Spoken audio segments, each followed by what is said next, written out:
Hello guys and welcome back to my channel CryptoSnake here. I'm at the Bitcoin 2023 conference in Miami. Today was day 2 and I want to share with you one of the most interesting panels today, building Lightning apps. Let's take a look.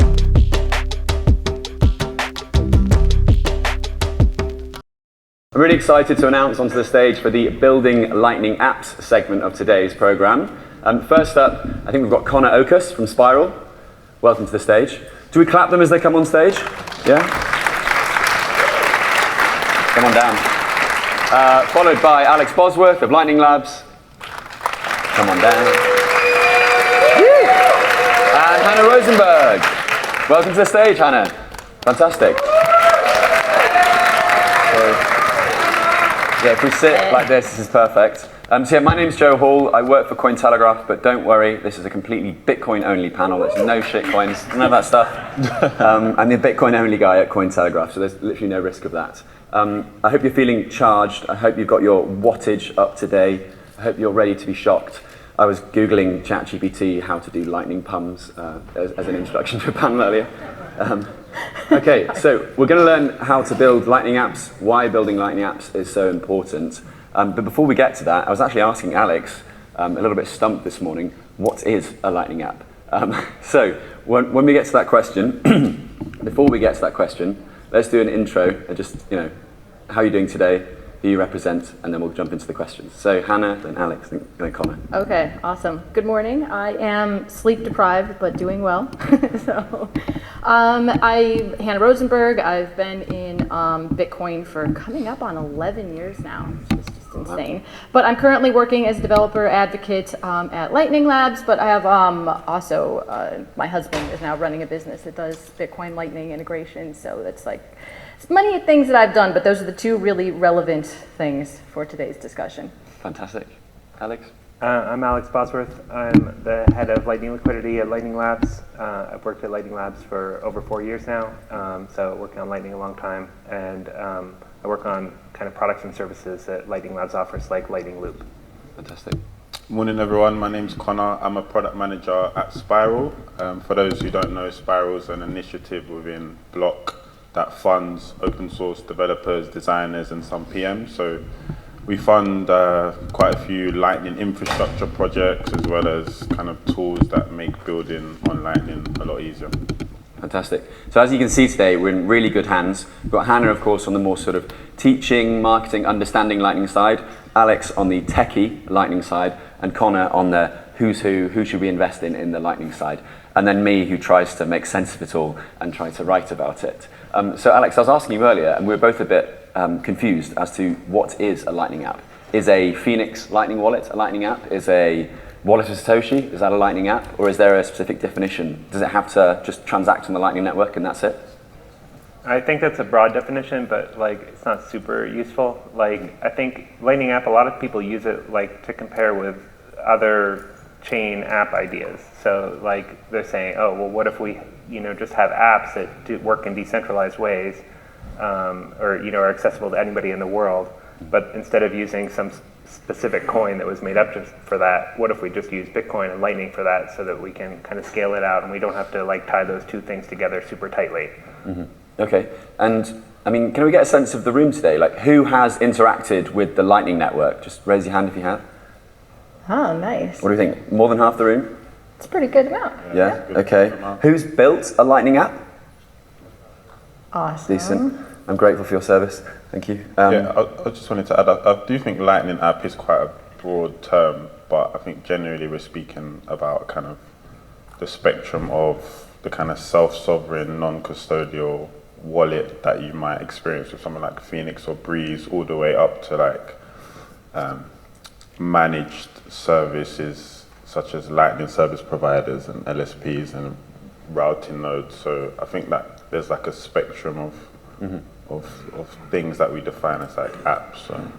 And what's interesting too is we're seeing more and more apps that use Lightning, right? So things that do podcasting, gaming, and all this stuff, and now they're Lightning enabled. So what is a Lightning app, and what's an app that uses Lightning? So is there anything that kind of connects you to the network? Let's say you can kind of call a Lightning app. So. Okay, and why is it that we need Lightning apps? I mean, I thought that Lightning Network, when it was first proposed in 2016, was it, by Taj and Poon, they said that, you know, this is the payments protocol, it's going to be for micropayments, this sort of thing. Why are we now building Lightning apps on it, given that I can now, you know, buy a coffee over the Lightning Network? Have we not completed it? Is that not what the Lightning Network was for? No.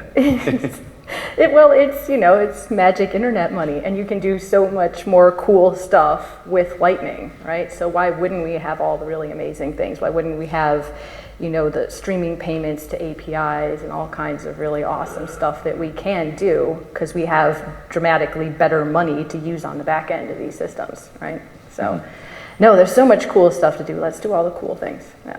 Yeah. Is there anything that's particularly exciting you in the Lightning segment right now? Like why we're using these things, why we're building them out? There's so much to talk about, right? And there's like, we're looking at like the first world, like stuff that we have here now, or you're looking at other parts of the world. But if we look here, I think, you know, just Lightning's going to wind up on the back end of so many different applications, right? So I talk about like apps that use Lightning, right? Because I imagine a future where we have all kinds of applications and someone's using it and don't even realize that Lightning is powering what they're using, right? Mm-hmm. And then other parts of the world, I mean, we have, I will shill our latest thing, you know, our latest release, Taproot Assets, right? And that's, you know, something that will be available on the Lightning Network, which is just amazing to do fungible assets on Lightning and what that might enable. Mm-hmm. And so that's something that I'm really, really looking forward to seeing how that goes and what applications we come up with there. No, congratulations. I was speaking about it earlier. That is phenomenal stuff. Yeah. What does that mean concretely, though? Like, what's the TLDR of Taproot assets onto the Lightning Network? Well, think stablecoins on Lightning, you know? So you have this amazing payment network, and then you have this really interesting use case, which is in high demand. And that's, you know, so you think about the first world, like what we all might be using, and then other places in the world where stablecoins and those type of use cases are really, really impactful. Mm-hmm. You know?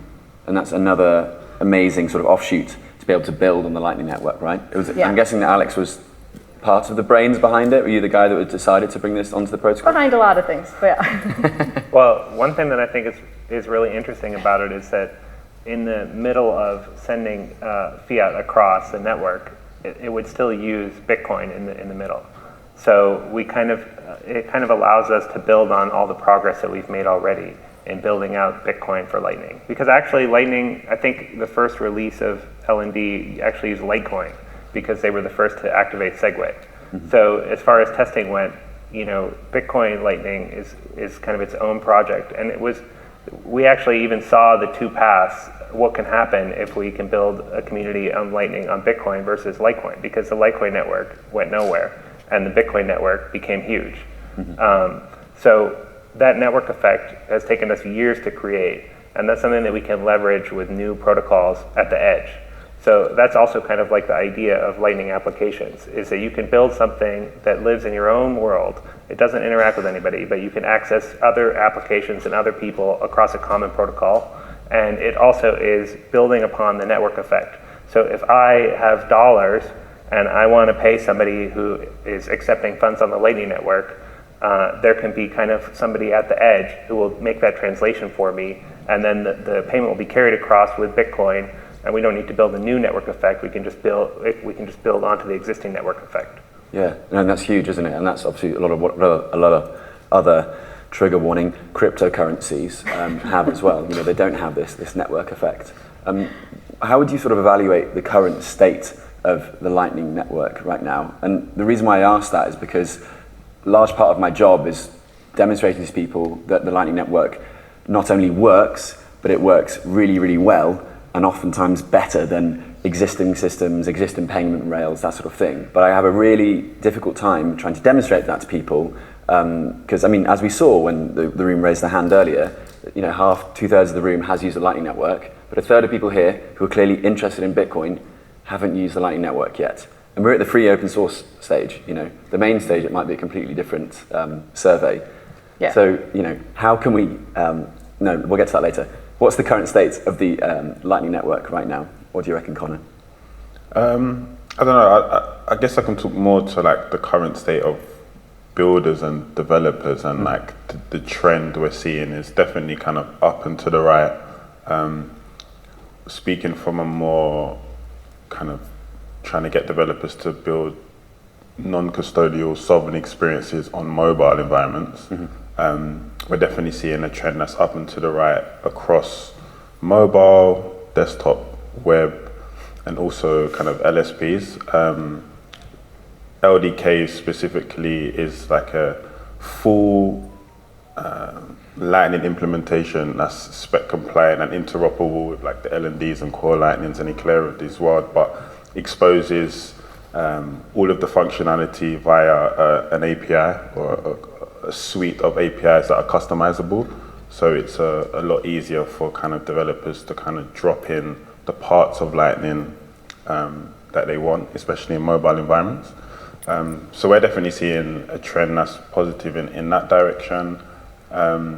We have kind of like a roadmap that is going to bring a lot of new functionality to different types of applications as well. So stuff like Bolt 12 will enable, you know, the use cases around being able to pay static invoices, reusable payment experiences as well. So I think the trend is definitely like in the right direction. So we kind of just want to keep seeing more of that, really. So. Yeah, and does that mean that these plug-and-play solutions that you mentioned, why are people not thinking mobile first anyway? Is this surely Lightning Network is a mobile first or mobile native sort of technology? Well, it's just, I guess, just around the constraints of building on mobile, the kind of memory and storage requirements that are required for Lightning, the kind of liveness requirements as well. Stuff like being able to receive offline. So that's also something that we're working on. The term kind of ASIC payments has been kind of thrown around, and that's the term we're using to kind of enable mobile applications to receive payments while offline. But typically, like our team, the kind of inception of LDK was that our team did research and kind of asked wallet developers what it is that are the kind of stumbling blocks and challenges with building and applications or wallets, and typically it would take like a couple of developers a couple of years to build like a very basic wallet, and the learning curve to building on Lightning is very steep, even with something like LDK, which gives you kind of like this API to use. And so one of the things our team is actually building is something called LDK Node, which is a kind of ready-to-go LDK implementation that has a lot of the stuff that you want kind of baked in already. So it comes with like an on-chain wallet. It comes with the ability to source blockchain data via Explorer or Electrum. It gives you, it uses the RGS protocol or Rapid Gossip Sync, which allows you to quickly get the network graph and privately calculate a path for your payments on the mobile itself, and basically exposes that in this what we call like a mobile first recipe, where you can kind of plug and play this kind of 15 method API as exposed to like the full LDK API, which has over, I don't know, at this point, probably 800 or 900 methods. It's really condensed down and is designed to be like a mobile first recipe.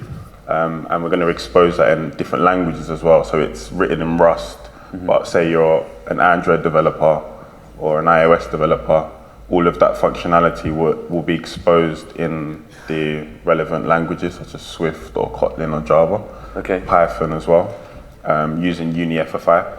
So just, you know, trying to find the happy medium of abstracting away a lot of the lower level Lightning logic and just making it a bit more accessible for developers so they don't have to kind of climb that steep learning curve. Yeah, I mean, I definitely understood about half of what you just said there. But that's why these two are on stage as well. I mean, I think that part of that, I mean, obviously there's the coding level of the Bitcoin ecosystem and those unfortunate people like myself who just really struggle with coding and really struggle with the techie side. But then we're also really keen to use these solutions, really keen to sort of propagate these solutions. How to sort of bridge that gap between the fact that there is incredibly high level, sophisticated tech going on, and then the users that just want to use it and want to take advantage of those solutions and want to, for example, live on a Bitcoin standard and want to be able to send payments around the world, want to be able to stream sats to their podcasts and live in a sort of Lightning-enabled world. How do you bridge that gap? What do you think, Hannah? With Lightning application developers. I think we're really getting to the point talking about like what's the state of the network, when it was just like this weird hobbyist thing to do. And then I think in 2021, like it really became like really solidly usable. And then now we're at the point where like we're really maturing to like this professional thing that you can actually like really, if you're running a business and the things, doesn't work 10% of the time, like that's a big problem. And we're really at the point where we're really seeing a lot of applications, a very robust network, that it's really like professional grade stuff that you can use. And so I think we get this, this winds up being used by lots of people and being the back end of all kinds of different things when we have, developers that go out and build these really awesome applications. And we're really starting to see that now. And I think, there's having really good, usable, reliable tech and good resources and good community is how you get those developers in to build awesome things that everyone's going to go use. Awesome. And just UX as well. Just want to show like the Bitcoin design community. I don't know how many people are aware of that, but like we have a community of designers who are focused on the non-custodial sovereign experience for users as well. And they're kind of like congregating in small groups on small initiatives. So like developers and designers are working on what the Bolt 12 experience will look like for the end user, or what a unified QR code experience looks like, where the user doesn't really have to know the difference between Bitcoin and Lightning. So I think design and that community has a big role to play in what the end user experience is like as well. Yeah, no, +1 for that. I think that a lot of Bitcoin UX as a whole could be improved, and within the Lightning Network specifically, it could definitely, do with some changes, right? Alex, with regards to Bolt 12, when's it coming, and what does that mean for the ability to build Lightning apps? Well, I don't know, like there's no timeline for community like driven things, right? Mm-hmm. So different people are going to discuss different things, have their own takes on it. I think there's also rough date this year. I have no idea. Oh, okay. There's also like different components to think about. Yeah. Because there's a lot of different things that have even been removed, and maybe more things will be added. I think there's like different aspects to improve upon on Lightning payments. So one aspect that we could improve upon is the scalability of the network. Mm-hmm. So like one thing we do right now is we advertise our nodes generally to everybody in the network. So every person is advertising their node and all their channels to everybody else in the network. What does that mean, advertise a node? So, like when you are using regular on-chain Bitcoin, when you send a transaction, you broadcast this transaction to everybody. You say, hey, I'm sending this transaction out. And then everybody receives that and they synchronize it either via the mempool or via, eventually via blocks. So that's kind of like why we created the Lightning Network, is we said that that's not a scalable model. Like the more people who join, let's say we have 1 billion people. So, okay, now 1 billion people are going to send the transaction, and then 1 billion people are all going to have to sync this and verify it and add it to their blockchain. That's not a scalable solution. Yeah. So the idea is, what if we really only have the parties to the transaction involved, or a minimal set of parties, like just the hops in between involved? That's a much more scalable solution. That's kind of like the core design concept of the Lightning Network. Mm-hmm. And we kind of took a shortcut, I think, with the design of the Lightning Network in terms of how nodes are advertised, because it has a similar model in terms of like, I'm going to advertise my node out there to everybody and on all my channels. And it even has like a heartbeat protocol. So I'm actually going to not just advertise it once, I'm going to continually advertise it. And same thing for channels. And also every time I change my fees, I'm going to change them up and down, I'm going to advertise. So it creates a lot of traffic on the network.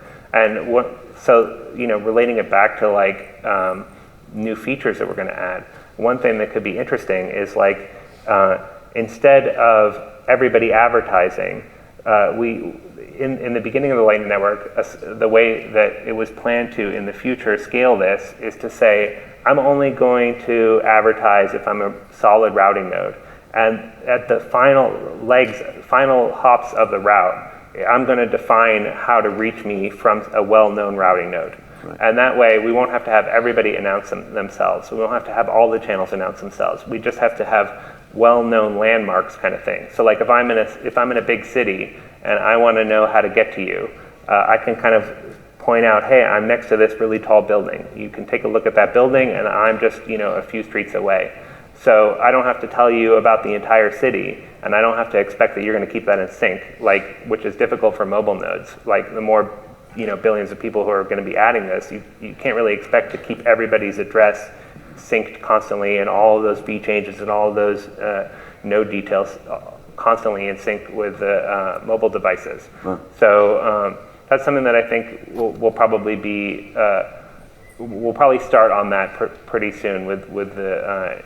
That's a feature that I'm most excited about. But it also, the thing about LND is that so we have a community of spec implementers that's a decentralized community, but also LND, the people who contribute to LND are decentralized. They're people from different companies, and that's also why it's hard to make timelines, because these are people, it's not like a top-down kind of, you get your marching orders about here's what feature to implement. It's more like we're working with other people on different companies on a common goal, and we're going to try to merge these changes in, but we don't know exactly, will somebody have time? Is this their priority in this time period? And that's something I think is like a strength of LND, is we're trying to build more developers from more different companies or independent contributors and get them to build these features in, rather than just saying like, we're Lightning Labs, we own this project, and no outside contributions allowed. We run how it works. Awesome. No, it's super encouraging the way in which that plays out. And I mean, I couldn't help but thinking when you're mentioning that, if we're going to scale the Bitcoin base chain to billions of people or billions of JPEGs, then we're going to, Well, it's also a lot more privacy preserving to achieve scalability in a way where you're not advertising everything. Because when everybody's advertising their node and all their channels, they're kind of giving a lot of information away about where I am and what are my coins.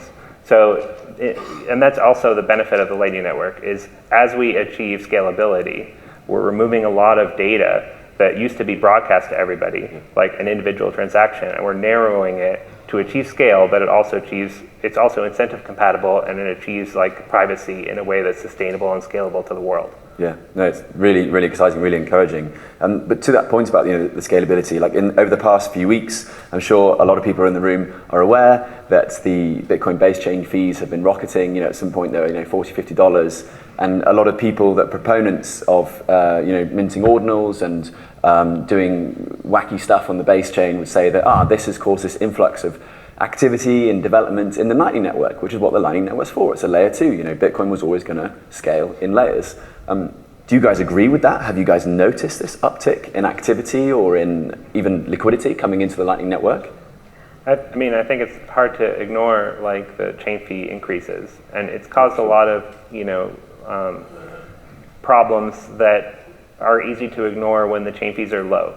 So, that's one strength of LND, is that we've been deploying it for 4 years in production. Huge nodes run it, small nodes run it. So there's, so much feedback, and but something that we don't get is what happens if this weird scenario, chain fees are super high happens, and then once that does happen, it reveals all sorts of new problems that we didn't really think about, or stuff we did think about, but we kind of said, oh, well, that's not super high priority now because chain fees aren't like that, and are they going to just jump from 0 to 200 in a day? But so I think that the problem though is Lightning doesn't just scale transactions on Bitcoin generically. It doesn't scale transaction data generically. If you want to have so we release the Taproot Assets protocol version 0.2, and it's trying to scale some of these type of uses in terms of non-Bitcoin assets, but it's the scalability is using the Lightning Network ability to scale changes in balances between people. That's easier to scale. if you have to scale kind of like individual like item ownership and then kind of offload that to a network of other people to say, okay, maintain this registry of item ownership to me, that's not very scalable. So I think we're focusing on like the parts of it that can be scalable, and the other parts I think require more development, but it's not something that we're necessarily focused on.